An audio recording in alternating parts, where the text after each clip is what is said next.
Hello, friends. How are you doing today? And yet again, I'm here with you to discuss one of the profound war kind of situation and the rise of one of the greatest, what we say, is empire, and which has lasting impact on Indian subcontinent and, of course, the world history. We can count that impact on China, on Rome, everything, everywhere you will find the traces of their impact. And though we are not discussing literally the war kind of situation, but definitely when there is a rise of Kushan, there were warriors, they were traders, and the great kings. So war is inevitable. So let's begin. Let's find out and what are those plus points when we talk about Kushan invasion. The Kushan invasion refer to the expansion of Kushan Empire, which emerged from Yuezhi confederation of Central Asia and expanded to Bactria, Gandhara, and northern India during the first century. So this is where, if you can understand, if you can visualize things, these are the group of nomadic people who came together, but they actually left a far-reaching impact on the society, on the polity, and of course, on the art and culture. The Kushan were most likely one of the five branches. This is what historians actually say of Yuezhi confederation, which is an Indo-European nomadic people who migrated from somewhere from northwestern China, settled into ancient Bactria, and it also believed that they came out or they emerged as one of the major political political strength in those days. Kushana rulers are recorded for a period of about 3 centuries, ruling different part of the world, and this greatly impact. Their impact is not even recorded and noticed by India, especially North India, but also in China also. So, if we find out the few dates, that will be around 300 CE to 375 CE, which is they remained very powerful until there was a invasion by Kedarites, and this is how they were actually overthrown the empire, and it is a major chunk of the time which is being appreciated, celebrated also, because the impact of this empire is very much when we talk about economics and when we talk about a cultural aspect of that area.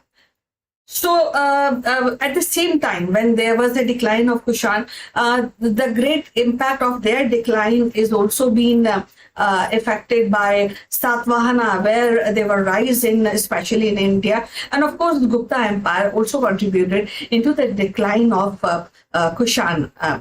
So let's discuss a little more about Kushan. As I already mentioned, Kushan were, it is said, historians said, they are probably one of the 5 branches of Yuezhi confederation and as I discussed, Indo-European nomadic people. And they migrated from northwestern China, and then settle into ancient Bactria. The founder of the dynasty is Kujula Kadphises, and followed by Iranian and Greek cultural ideas, because they have incorporated all those aspects. And it has also been very interesting to know that they also followed a religion, or they were followers Shivite sect of Hinduism. So there is combination. When we talk about religion, it's a combination of some part of the Greek, some part of Chinese culture, some part of Buddhism, and of course Hinduism, and especially Shivite sect of Hinduism. Now, when we discuss about Kushan kings, there are many great Kushan kings, and when we talk about Kanishka, so there are 3 major Kanishkas. The Kanishka, the first, is one of the greatest king when we talk about this particular Kushan dynasty. And Vima Kadphises, which came second in this dynasty, or of course Vasudev's second, were also patrons of Hinduism. Both of these were patrons of Hinduism. The Kushan in general were great patron of Hinduism, Buddhism, as I already told you, and with Kanishka, they have employed few aspects of element of Zoroastrianism in their method of education, in their method of ruling, in their culture also. So this is something, when a few great things combine, the outcome is really great, and that impact is being witnessed in a very very important aspect, which many of the dynasties carries a long way. And this is what happened with Kushan. So Kushan possibly also used, that is being discussed, Greek language initially in the administrative purpose, but soon began to use the Eastern Iranian and Bactrian language. Kanishka sent his army north of Karakoram mountains, which is a part already near to Indian subcontinent. And it was a direct road from Gandhara to China, and that remained under Kushan control for more than a century. When we talk about this kind of road, you might be knowing that this is a Silk route. So that means there was rise of trade between Kushans and with China, and it was a very great impact on the economy of that period in that particular state. So a direct road from Gandhara to China remained under Kushan control, and more than a century they encouraged travel across the Karakoram range and facilitated spread of Mahayana Buddhism in China. The Kushan dynasty had a diplomatic contacts with Roman Empire, Sasanian, Persian, and the other smaller empires also. The Han dynasty of China is also we find mention of Kushan kings and the trade treaties and these records of China. And then Kushan Empire was at the center of trade relation. So when we talk about economy and when we talk about trade relation and the enhancement of trade, it is, you will find a great rise of trade between Roman Empire, between China, and of course India is not lagging behind that. So there's rise of economics, there's rise of trade relation, which were given more importance during Kushan dynasty. So we have already discussed origins of Kushan, and now little bit, because as I told you, they actually migrated. They are a combination of federation of 5 Yuezhi tribes, and they combined, and then they settled, which is in northwestern China, and Bactria, which is we can say the modern day Afghanistan and Tajikistan.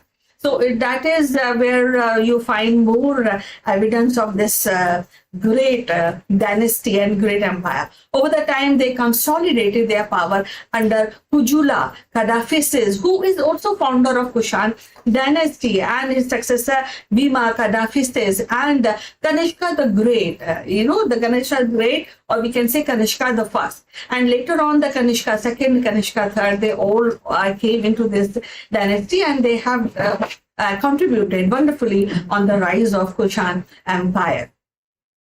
His successor, Vima Kadphises, actually, as I have mentioned, he followed and he also gave a boost to Hinduism, especially Shaivite sect of Hinduism. So you will find most of the architecture based on this part of Hinduism when we talk about Hinduism and the rise of Hinduism in this particular area. Kanishka first, the ruler of and he lasted his empire lasted approximately 23 years. His territories were administered by 2 capitals. One is Purushpura, now which we call Peshawar in northern western India, and then Mathura, which is in North India. So alternately he used to change his capital. A part of Vasudev first, and there are many more contribution of Kushan Empire, Kushan kings, and they all great kings. So now, because when there's the rise of dynasty, of course, the expansionist theory actually come into play, and that same happened with Kushan Empire also. But what is the impact of this invasion? These impacts are far-reaching. So let's discuss one by one. First is political influence. The Kushan established a vast empire, ruling the northern India, Afghanistan, part of Central Asia, and there was a profound cultural exchange under this, and whole consolidation of trade on the Silk Route connecting India, China, Persia, Rome. That was very wonderfully being managed by Kushan.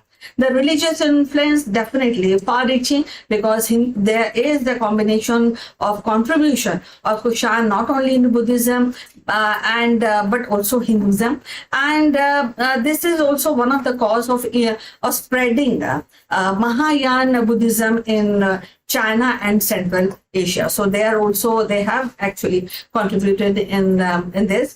That when we talk about art and architecture, the empire actually contributed in development of Greco-Buddhism art, blending Greek, Indian, and Persian style. So you will find that if you just, when you see the pictures of their architecture, then you'll definitely able to identify the portion and the blending of these two cultures. All these two cultures are great cultures, and the impact and how the Kushan used all these styles have a far-reaching effect on art and architecture. But as it happens, the great dynasty also witnessed a decline. So decline was also actually witnessed by Kushan. So by the 3rd century, the Kushan Empire weakened due to internal conflict and external invasion by Succession Empire and Gupta rulers. When we talk about Gupta rulers, they have emerged as a far-reaching impact on Indian continent. So we'll be discussing about their impact in later episode.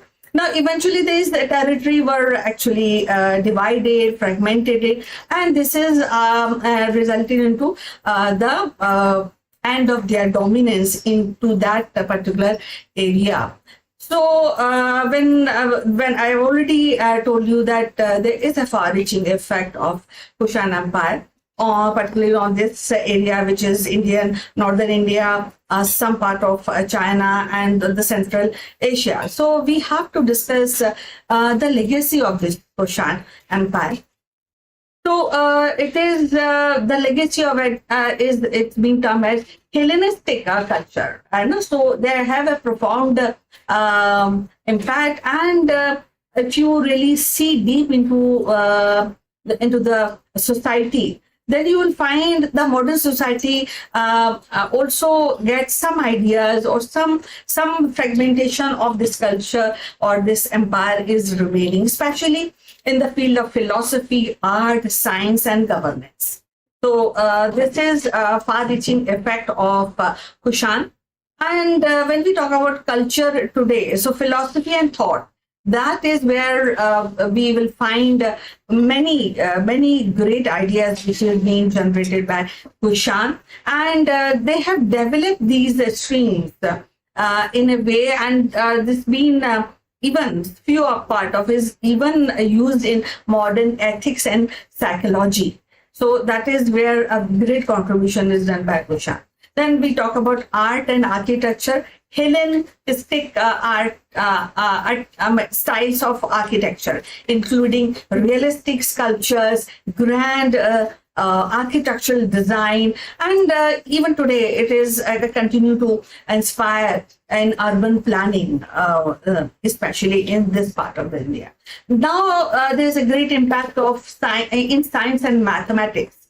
Thinkers like Euclid and Archimedes laid the foundation of geometry, engineering, which remain essentially into modern education. So all these theories, all these thought process, all these patterns of science and mathematics is being actually included into the day-to-day life of Kushan administration planning, and that is being carried forward by even today by people, by societies.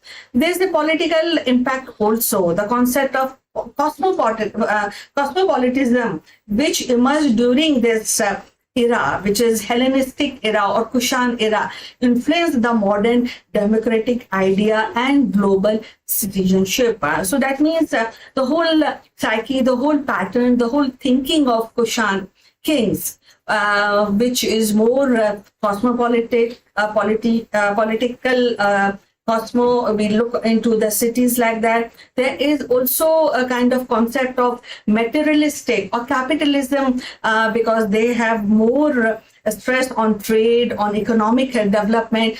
So all these actually is very finely woven in in the modern society of today, because somehow these are the impact which is being created by Kushan rulers, Kushan Empire and Kushan dynasty. So it is only not limited to expansion of territories by Kushan. It is also coexistence of Kushan tribes. The five. It is said that there are five tribes combined making Kushan as in totality. So these few aspects which are the far-reaching effect on this area. So war is created a very advanced ideas of global citizenship, a very advanced idea of democratic idea, and advanced ideas of science and maths, and which is very finely actually adopted and woven in the society, and we still somehow knowingly or unknowingly use these ideas. And I think this is where a kind of turning point when we talk about modern thinking of current generation. Somehow it is being affected by Kushan Empire. So all this, if you want to add something to this discussion, I'll be happy to discuss with our other viewers. We'll be meeting again with the next episode. You take care. Bye bye.